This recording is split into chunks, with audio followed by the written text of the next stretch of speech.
What if the reason you're not making more money isn't because you don't care enough, but because you care too much? When I stopped obsessing over every outcome, when I let go of control, that's when my business exploded. And ironically, that's when life started to feel a lot easier too. I built a liquid 8-figure net worth by my late 20s, and I can tell you firsthand, the less you grip, the richer you get. So how did I do it? I call it the 4D method, the framework that took me from 80-hour weeks to building a $30 million business that runs without me babysitting it. The first D is detach, and this was the hardest one for me to learn. Here's what detachment really means. Your business results are not a reflection of your personal worth. Let me tell you why this matters. When I started my first few businesses, every setback felt like a personal failure. If we lost a client, I'd beat myself up for days. If revenue dropped, I'd question my entire worth as a person. This created a massive problem. When your self-esteem is tied to your business outcomes, you make terrible decisions. You avoid necessary risks,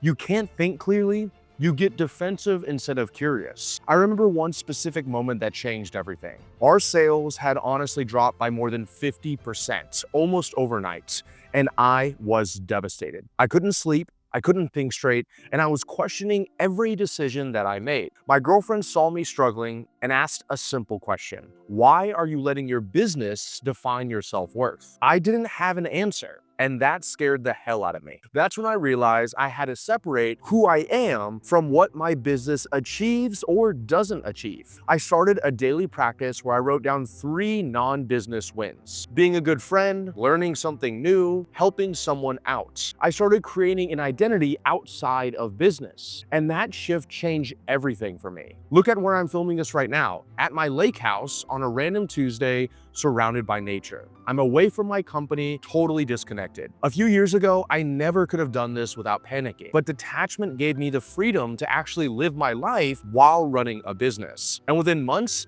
the ripple effect showed up everywhere. When challenges hit, I could think clearly instead of spiraling. I stopped taking criticism personally. I started making decisions based on data, not emotion. And here's the wild part. Our business actually grew, not because I was working harder, but because I finally got out of my own way. The second D is delegate, but not in the way most people think about. True delegation isn't just handing off tasks, it's transferring ownership. My big problem was that I'd give someone a job to do, but I'd hover over them constantly. I'd check on their work, second guess their decisions, and basically make them feel like I didn't trust them. The results? Nobody took real ownership. They just waited for me to tell them what to do. I became the bottleneck for everything. What I eventually realized was that this wasn't delegation at all. It was either me micromanaging in disguise or just dumping tasks on my employees and hoping they figured it out. Neither works. The sweet spot is delegation with guardrails, giving people the freedom to run their own roles, but making sure there's boundaries so they don't go off rails. I created a simple system.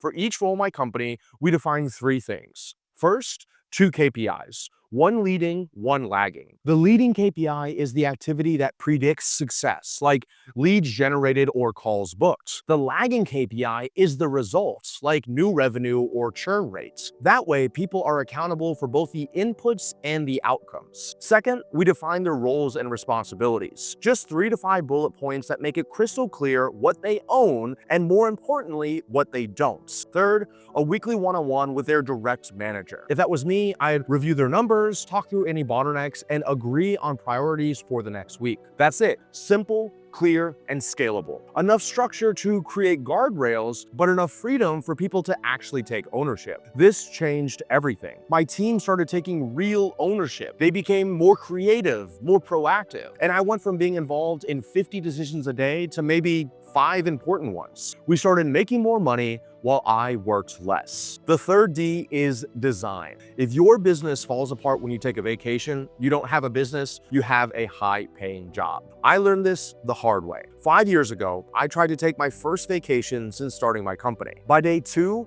my phone was blowing up. Clients had emergencies, employees needed answers, and every little problem somehow landed back on my plate. I spent most of that trip hunched over a laptop in a hotel room while my friends were out there snowboarding, hitting fresh powder, and having the time of their lives. That's when it hit me. I hadn't built a business, I'd built a prison. And the only way out was to design systems that could run without me. So we started creating simple playbooks for every key function. What needs to happen, who's responsible, how decisions get made, and what success looks like. Then we pressure tested them by removing me from the Slack channels tied to those playbooks. The first runs were ugly. Things slipped through the cracks, we lost clients and sales. But every failure gave us feedback, and the systems got stronger. Almost a year later, I took a 2-week vacation where I didn't open Slack once. For the first time, my business actually grew while I was away. The systems we built didn't just free up my time, they unlocked growth. Instead of me holding everything together, the company finally had space to scale. The final D is develop, growing yourself beyond your business. This might sound strange, but the best thing you can do for your business is to stop thinking about it. When you're constantly in the weeds of operations, you get tunnel vision, you miss opportunities, you stop innovating. So I make it a non-negotiable to develop myself outside of work. Every afternoon, I take an hour-long walk on the beach. No phone, just me clearing my head. A few times a year, I'll travel with close friends who are in my industry to places that completely shift my perspective. Japan, China, South Africa.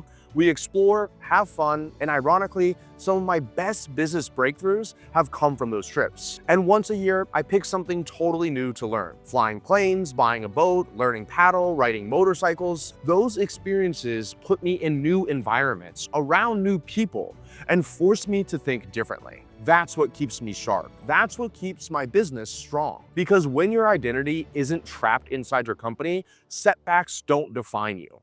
And that freedom is exactly what creates your next breakthrough. So, how do you actually apply the 4D method? Let me break it down into 4 simple steps. First, detach. Be honest with yourself. How much of your self-worth is tied to whether your business is winning or losing? Start building a daily practice that reminds you of your value outside of work. Second, delegate. Write down everything you're doing right now. Then ask, who else could own this if I gave them the right guardrails? The key is clear boundaries, not micromanagement. Third, design. Pick just one area of your business that still depends on you. Create a simple playbook for how it should run without you. Then pressure test it by stepping away. And fourth, develop. Block off time to grow outside of your business. Daily, weekly, quarterly. Treat it like a non-negotiable appointment with yourself. And here's the thing, you don't have to overhaul everything overnight. Start small. Even just one day completely disconnected from the business could give you clarity you didn't even know you needed. Here's the bottom line. Caring too much about your business can actually hold it back. And if you're a business owner who wants to apply the same leverage to your client acquisition, that's exactly what we do. My team and I will create 8 YouTube videos a month done for you that don't just get views, but bring in qualified clients on autopilot. So if you're ready to stop grinding for every lead and start building systems that work for you, there's a link in the description to book a call to speak with us. Remember, sometimes the fastest way to have more is to care less.